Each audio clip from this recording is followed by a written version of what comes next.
मी आपल्याला सांगतो, घोरणे हा एक उष्णता विकार आहे। उष्णतेमुळे घशाला सूज येते।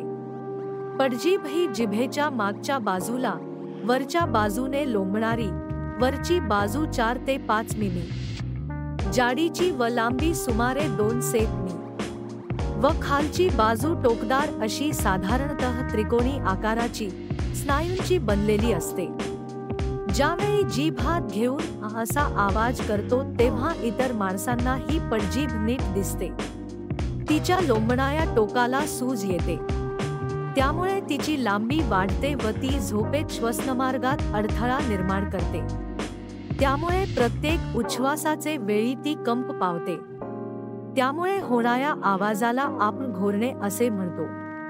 आपण घोरतो आहोत हे ज्याचे त्याला समजत नाही, पण घरातील इतरांना त्रास होतो, त्यांची झोपमोड होते, काहींना भीती वाटते।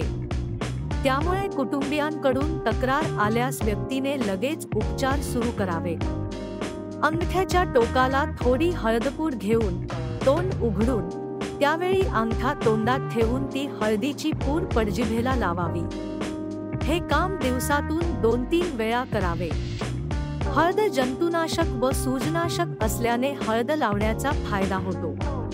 घशातील उष्णता कमी करण्यासाठी आपण घरात बनवतो ते साजूक तूप मानेला बाहेरून चोळावे, रोज 2दा। याने घशातील सूज कमी होते।